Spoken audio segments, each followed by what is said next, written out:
St. John Paul II was, I think, served, not counting, I guess we don't count St. Peter because he's in a league by himself, but of those who followed St. Peter, John Paul II was the second longest serving pope. He served 27 years. Now, Pius IX served 36 years, but I didn't know him. He was in the 1800s. So many of us, some of you included, went to World Youth Day at the end of July. It was in Krakow. It was a moving experience. As I touched the land, if you would, in which St. John Paul II grew up and lived and ministered, I also came in touch with the life of St. Maximilian Kolbe, who this past summer marked the 75th anniversary from that moment in which he stood forward and offered his life in place of a married man with children. He did that in June, and in August, the Nazi oppressors took him up on that, and he gave his life. I came very, very close to where Dr. Edith Stein, the great philosopher who became a convert and became Carmelite sister, Sister Teresa Benedicta of the Cross. She, of course, this coming year will mark her 75th anniversary of her death. She was the one who said so many things, but I remember, this is not an exact quote, she said something like, never accept something as true if it is not presented to you with love. And never accept anything as loving if it is not grounded in the truth. That's really what this is about. The wonderful interplay of love and truth, of mercy and kindness.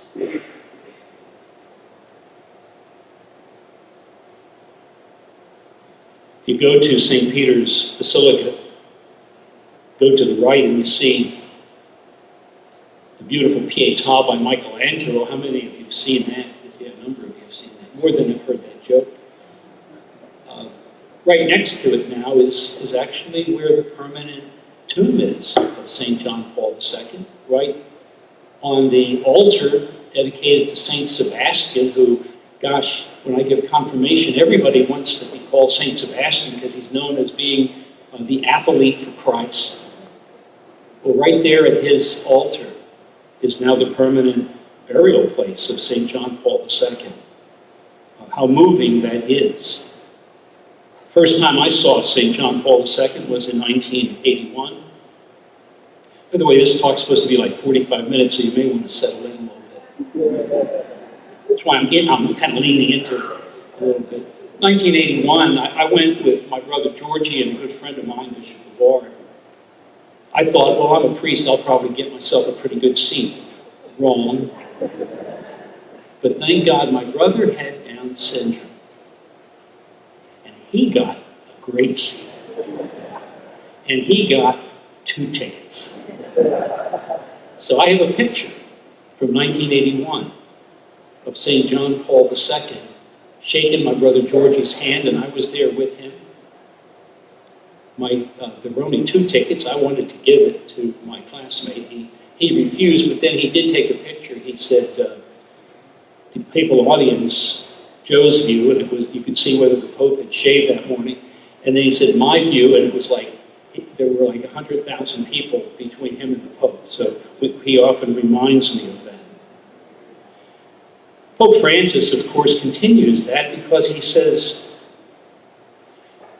we must see always the person in front of us. And then we must walk with that person. It's very simple, but here's the truth of this. It means we're not here necessarily about a cause. We're here about a person. And those who encounter the person of Jesus Christ, their lives are changed. And what they see is a deep and abiding abiding respect for the human person in front of them, and as our Holy Father wisely said, and for our common home. Beautiful.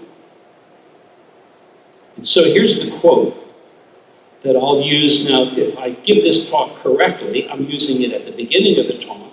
We're still at the beginning. And at the end. The quote comes from Evangelium Vitae, which Ed, you were good enough to mention, the Gospel of Life. That is an encyclical from our Holy Father, St. John Paul II, from the 1990s. And here's what it says. Everyone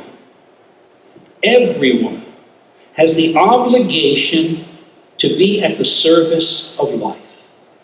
Everyone has the obligation to be at the service of life. That's the first part. The second part, together, we all sense our duty to preach the gospel of life. Each one of us together. Both of those words are very important. This morning during my holy hour, I tried to take 12 to 18 of these cards. These are cards that were given last year for prayer petitions for our Catholic Services Appeal. And I will bring these prayers to my holy hour every morning. And I mean, there's no such thing as a coincidence with God. I'm coming here, and look at this as I'll cover up the name of the person who wrote it. Here it is. I feel like on that Geico commercial. The guy turns the light on. It's very simple, but very profound. Here's what this person asked last year for me to pray for. Pray for peace and unity in our family. And then the person added, and all families. See, that's what we're about today. To pray for peace and unity in my family, your family, but also in all families, together. We don't want to be silos, but as Ed said very well, we bring our passion. So there's only 3 things I'm going to say, but as I said, it'll take me 45 minutes to say. But the first one is thank you for coming and bringing the passion that drew you here. Let's begin by understanding, take a moment to understand where your passion for life came from. I have 4 different areas that it could have come from. The first, that I'm going to speak about my own family experience. And I'm doing it not so much because you need to hear my family experience, but more so that even while I'm talking, you can begin to think about your own family. Now, usually I say to people, when I'm talking, please don't read the bulletin. But this is an exception. At this point, you can actually ignore what I'm saying about my own family if instead you begin to think about your own family of origin and how your passion for life grew up simply because you are a member of that family. Some of you have heard my story. You've heard me talk about the fact that I'm the baby in the family, that I had 3 older sisters, and then my older brother was 5 years older than I. My sisters were pretty much out of the family and married by the time I began to see that there was a world, until I was 3 or 4 years old. But my brother Georgie, 5 years older than I walked with him all through my growing up. Georgie was born with Down syndrome. He was born in 1941. I was born in 1946. In many ways, I cannot overestimate the effect that my contact with my brother had. Walking with him, having him come with me when I went with my buddies to play, sometimes defending him when people would not be very nice, which occasionally happened. Thank God it was the minority.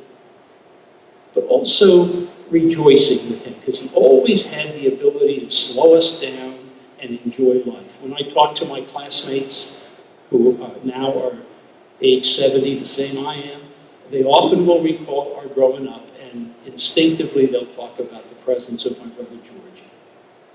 I hope that you have someone in your life that has had a great effect on your life. Oh, I can talk about the fact that right after I was ordained in 1972, I wrote my first letter to the editor right after R.V. Wade, Roe versus Wade, was proclaimed by the by the Supreme Court. I can talk about 1976, when the year after Vietnam fell, so many refugees came to the United States, and I had the privilege to be part of the refugee program for many years, welcoming them and helping them. Or I can talk about 1978, in which I began to serve as a therapist in family therapy, and became to have a deep love for preserving families, and especially families that are struggling.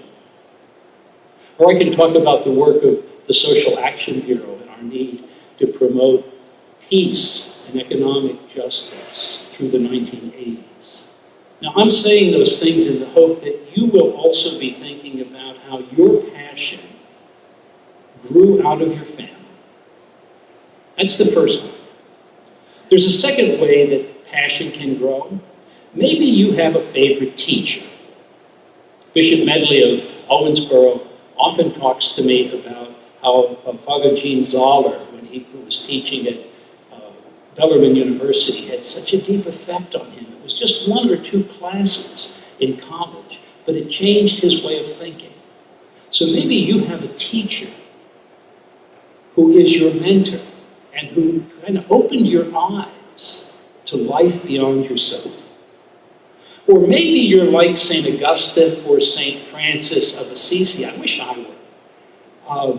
They were changed by words of sacred scripture.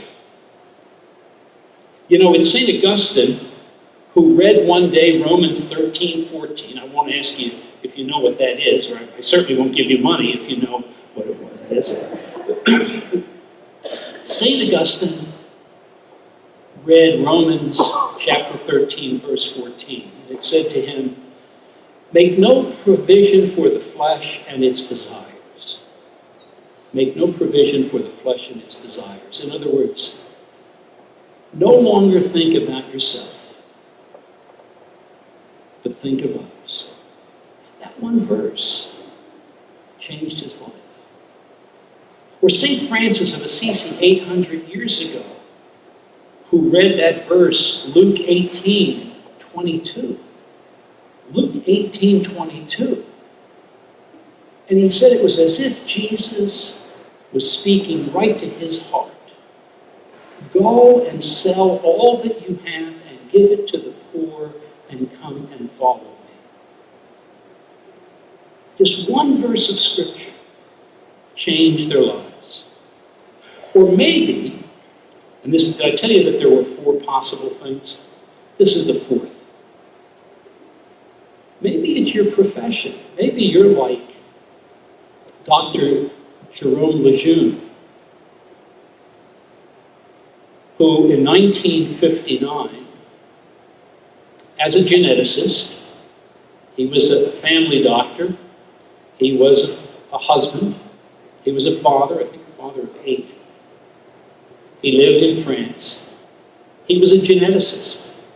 And in 1959, he discovered the genetic cause for what we call Down syndrome, what he called trisomy 21. Maybe if he called it Lejeune syndrome, we would have remembered his name. But he was a humble man.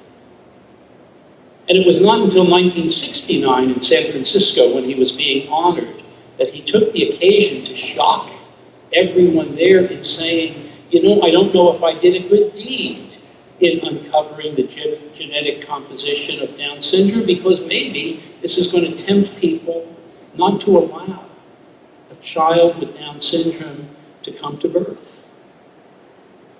A prophecy that, unfortunately, he has proved to be true. It wasn't until 1994, by the way, between 69 and 94, he suffered greatly because he took a stand for life. As he said, at the end of my life, there's only one thing I'm going to ever be happy that I remembered. What have I done for the least of my brothers and sisters? Everything else, he said, will mean nothing. What have I done for the least of my brothers and sisters? So it was he lost a lot of government contracts in France. He probably lost the chance to get a Nobel Peace Prize.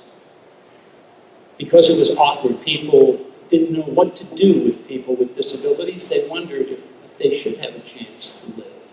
You and I know that the answer is clear. 1994, of course, right before he died, he was named by St. John Paul II as the first president of the Academy for Life, the Pontifical Academy for Life. He never did get to his first meeting. He died right before that. So he's now a servant of God on the way, God bless us, we hope, to becoming a saint, a public saint within the church. So which is it for you? Which is it?